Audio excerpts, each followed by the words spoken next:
Okay, so Bezras Hashem, we're continuing with the Yad Kislev Drasha from the Goin and the Tzaddik Rav Yitzchak Maya Morgenstern from Shnas Tov Shin Ayin Zayin. And we're continuing with trying to understand why it is that the name associated with Hanukkah is the name Taf Taf Ka, which is related to the Inyan of Taf, which is youthful ignorance, and Tipin Tipin, and drops of insignificance,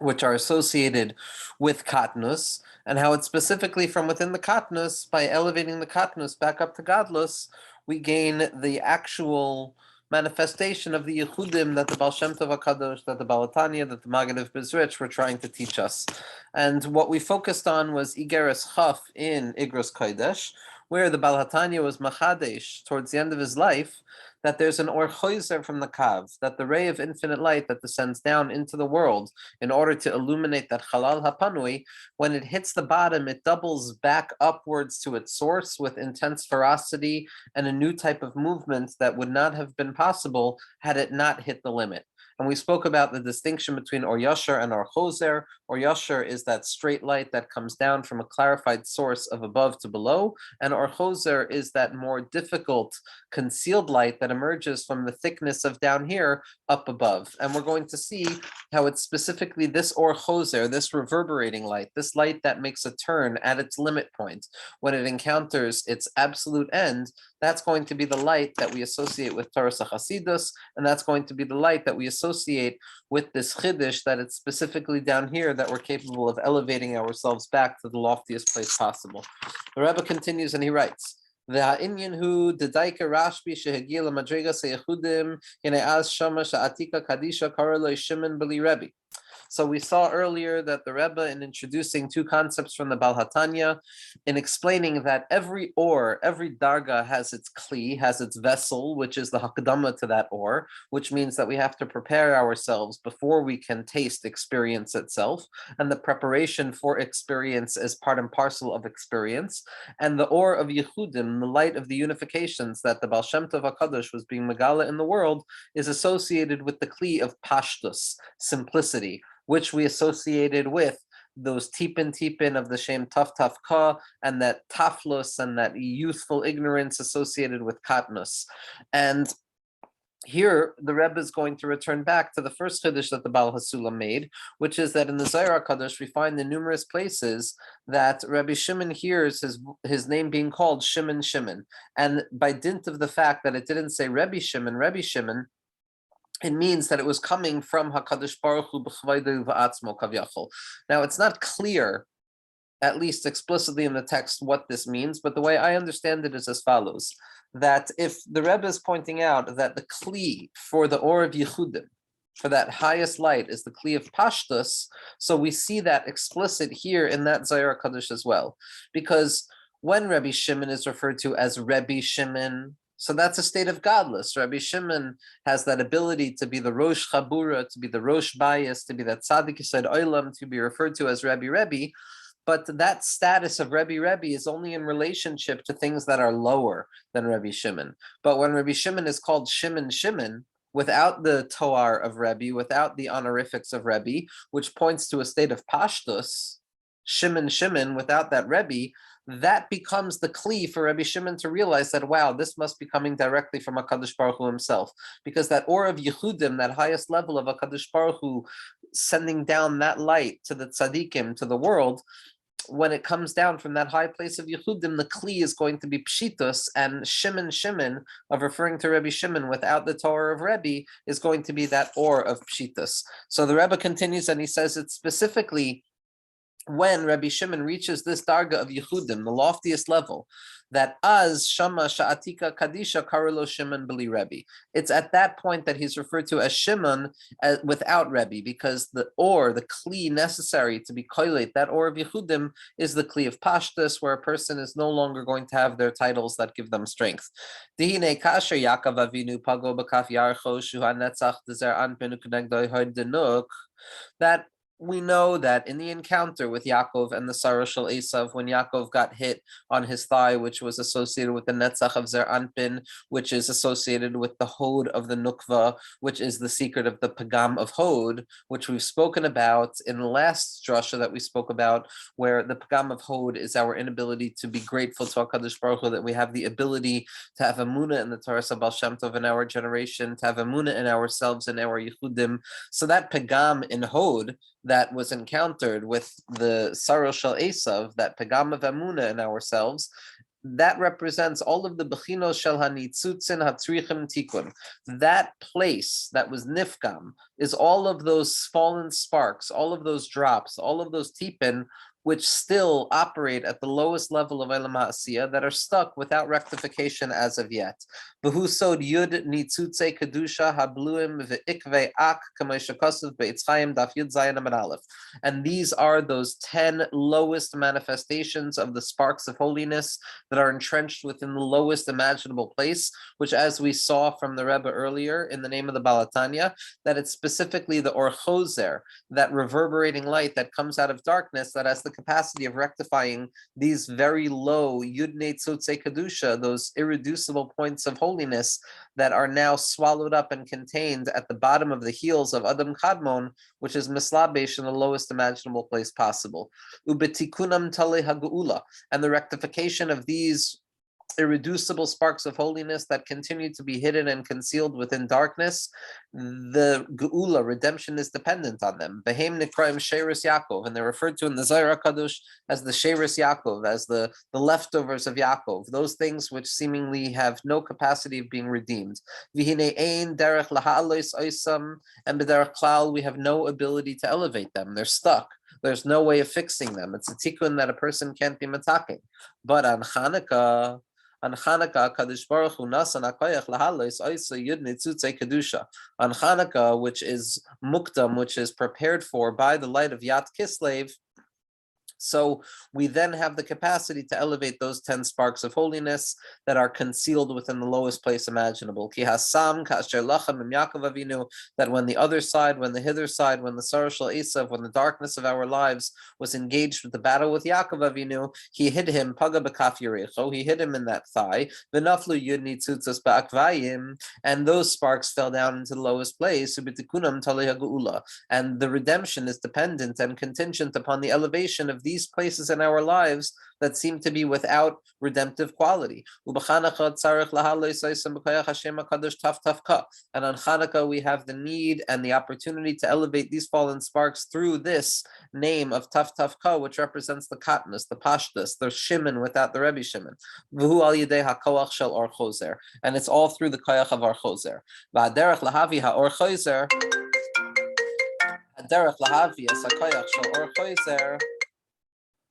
Hold on. So the question is, how is it that we access this Or Choser? How is it that we access this reverberating light, this capacity of the light to emerge from places of darkness in order to elevate those sparks of holiness that continue to be stuck, that continue to remain stuck? How is it that it's specifically the Or Choser, that returning light, that the Balatanya was Machadesh, that applies as well to the Kav of Or Ein Sof, that when it hits the limit, it returns back to its source? How is it that this has the ability to elevate those sparks of holiness and those sparks of Kedusha, which have not been capable of being released yet? So Hine Ha'or Shel Chanukah, when it comes to the light of Chanukah, Hu Ha'or Shel Torah Chasidus. The Or of Chanukah is the light of Torah Chasidus, and that's why, as a hakdama to the light of Chanukah, we have the holiday of Yat Kislev. And what is this light of the Torah Chasidus? Hu haderech eich letaken es ha'akvayim b'koyach shel Or Choser. The Or of Torah Chasidus is the secret of how we rectify these fallen sparks that appear to be irredeemable in any other way, specifically through the Or Choser. Because like we've said before, the Torah of Chasidus is the revolution where that which is lower is revealed to be higher, and that which appears to be in opposition to holiness is in truth shown to be a tool and a vehicle to transform regular holiness into a more intense and ferocious expression of holiness. And this chiddush of the Baal HaTanya, that it's very at the very bottom of the halal, where the kav or Ein Sof hits and then returns back in order to elevate those things which are most hidden, that is the light of Torah HaChasidus. V'zehu shakasav b'sof igeres hanal, and this is what the Baal HaTanya wrote at the end of the 20th letter, the or choser who kamo mitzvos maisios shehem lamata ba'asiya, the oilim ba'or choser, that the secret of Torah HaChasidus and the secret of the tikkun of these lowest sparks imaginable, those parts in our lives that appear to be irredeemable, it's specifically manifested in the dir betachtoinim, in the oilam ha'asiya, in the mitzvos maisios, in engaging with physicality and congealment of experience. It's specifically there that when we hit the bottom, it can revert back up to a place where it can be redeemed finally. But the Rebbe says, tzarech lahavin ma shayach kol zeh legilui Torah HaChasidus. What shaykhus does this all have to the Gili of Torah HaChasidus? Ki kol zehu ramazim ba'alma. Because until now, all we've spoken about are hints. So ultimately, the question that the Rebbe wants to ask is, what shaykhus is there between this chiddush of the Baal HaTanya and Torah HaChasidus? And the chiddush is namely that it's specifically the or choser that emerges from concealment, that hits the very bottom and returns back up to the top. What is the chiddush of that or choser and its ability to redeem that which appears to be irredeemable? Those yud nitzotzim shenivloyim tachas akvayim the adam kadmon ba'olam ha'asiya. What is it about Torah HaChasidus that is related to this rectification of that which appears to be irredeemable, specifically through some intense motion of or choser moving back upwards? The Rebbe says as follows. V'hine betchila tzarech lahavin mahu derech Torah Baal Shem Tov v'Torah HaChasidus. In order to understand the connection between this secret of the Shem Taf Taf Ka and the elevation of that which is lowest through an intense experience of our choser, we have to first and foremost understand what the derech of the Torah of the Baal Shem Tov is and what the derech of Torah HaChasidus is. V'hine Torah HaKabbalah medaber me'or ein sof v'tzimtzum v'kav v'olam abiyah. So we know that in the writings of the Arizal, there are going to be various gradations through which we understand the unfolding of existence. There's going to be the Or Ein Sof, the infinite light prior to the Tzimtzum. There's going to be the Tzimtzum. There's going to be that constriction and creation of the void. There's going to be the Kav, the re-entrance of that light of the infinite in a measured way, in that paradoxical impossibility of faith that descends back into the Halal, within which the worlds of Adam Kadmon, Atzilus, Bria, Yitzira, and Asiya are going to continue to operate. That's Torah HaKabbalah. Torah Baal Shem Tov. But when it comes to the Torah of the Baal Shem Tov HaKadosh, be'emes medaber gam me'oisam ha'olamus da'ak va'abiyah. Chassidus also talks about those worlds that occupy the Chalal HaPanui, wherein the Kav re-entered itself after the Tzimtzum. Chassidus also talks about those 5 worlds of Adam Kadmon, Atzilus, Bria, Yisir, and Asiya, corresponding to the levels of Keser, Chachma, Bina, Zer Anpin, and Malchus. Mevarem Areinu HaRebbe Rashab. But the Rebbe Rashab explains in Torah Shalom, the Torah HaChasidus medaber yoter gavoa mishem havaya da'ak va'abiyah, that in truth, Torah HaChasidus, yes, it speaks at that Shem Havaya, the name of HaKadosh Baruch Hu, which is associated with all 5 of those worlds, because in the world of the Arizal, Ak represents the Kutza Shel Yud, it represents the level of Keser, the Yud itself represents the world of Atzilus, the first Hey represents the world of Bria, the Vav represents the world of Yitzira, and the Hey represents the world of Asiya. So that's the Shem Havaya, which represents all 5 of those worlds within the world of Tzimtzum that Rav Chaim Vital and the Arizal describe. And the Rebbe Rashab says that in truth, Chassidus speaks about that first Shem Havaya. It speaks about the Shem Havaya and all of the worlds and manifestations of limitation that the Arizal speaks about. Elohu lamal b'Shem HaHavaya HaNe'elemes. But what Chassidus does in a very delicate way with all of the prerequisite rules and regulations so as to allow things to contain themselves within the simple secret of unity and never, God forbid, to apply any type of imaginable limitations or any existence to the infinite itself. But what Chassidus does is it takes those 5 gradations of worlds of the Arizal and it says that these are simply a stamp or a reflection of another 5 levels that exist prior to and above the Or Ein Sof, above that original Tzimtzum. So what Chassidus does in accordance with the Rebbe Rashab is it sees the entire reality of the Kabbalah of the Arizal and it recognizes that this also comes from a level preceding it, which is also the depth of the Torah of the Arizal. So it takes the Shem Havaya of the worlds of Adam Kadmon and Atzilus Pri, Yitzir and Asiya of after the Tzimtzum, and it raises it back up to the Shem Havaya HaNe'elemes, to the concealed Shem Havaya, to that process of expression prior to expression, or what the Rebbe very often refers to in the language of the Rebbe Rashab, it's a Metzias She'ena b'Metzias, an existence that is non-existent or a non-existent existence. Because yes, it's the potency of all of those worlds, it's the potential of Ak and Abia, it's the Havaya HaNe'elemes, however, which exists in a potential form as a Yechoiles, as a possibility of emergence, prior to and above or within the manifestation of those very worlds in the writings of the Arizal. So what we see from the Rebbe Rashab is that Hasidus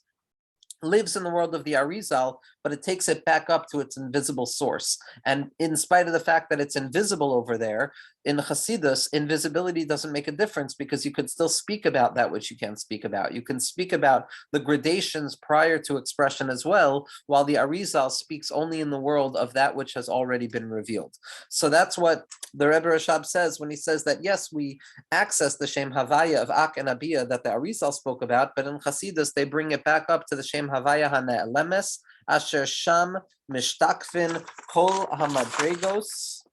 the Ak ve'Abia, Kefi Shorasham, B'makom Ne'elam, the Havaya Ha'elyona HaNe'elemes. And in truth, what we're able to do through Torah Hasidus is elevate the revealed worlds of Ak and Abia, that Havaya of after the Tzimtzum, and we bring it back up in accordance with their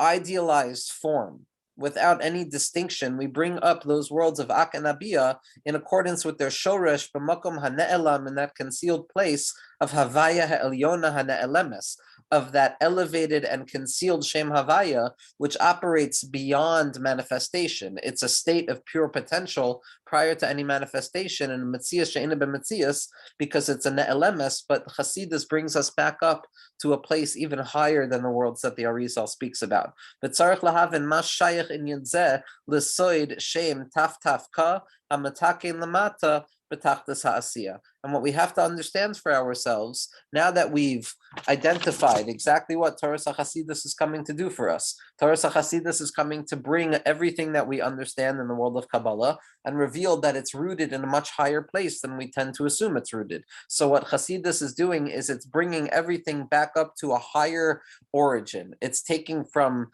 the known origin to the unknown origin, to the identifiable starting point to the unidentifiable starting point, from the conscious starting point of things in the world of the Arizal, which is after the Tzimtzum, to the unconscious Havaya Ne'elemes, which is prior to and exceeding the limitations of the Ak and Abia of the world of the Arizal, and it brings us to a higher place. But what we have to continue to understand, says the Rebbe, is now that we know that Hasidus takes us to a higher origin, so then what relationship does this have with that Shem Taf Taf Ka, with the recognition that on Hanukkah and on Yat Kislev, what we're osek in is trying to elevate the lowest imaginable places, and what the relationship is between Torah Hasidus, which takes us to a loftier place, and what its relationship to elevating lower places is as well.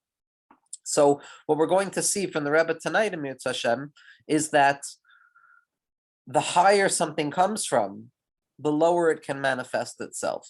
And because Torah Hasidus teaches us to bring things back to their true source, which is even higher than the worlds of the Arizal, it gives us the ability to descend further down into the depths of the depths, that place of the tipin, that place of katnus, that place of the Shem Taf Taf Ka, and to elevate it. Because as we're going to see, the nature of Or Choser is that the higher something emerges, if I drop a ball from very high up, the bounce that is going to take place when it hits the bottom is going to bounce much higher than had I only dropped the ball from a few feet above the ground. That the higher the source, the higher the reverberating light, which means that if Torah Hasidus brings us to a higher source, then it also means that Torah Hasidus is going to be able to reveal an Or Choser in a stronger way. It's going to be able to descend lower. And we're going to see how the lofty roots of what Torah Hasidus have us contemplate in the worlds of Yichud is also simultaneously,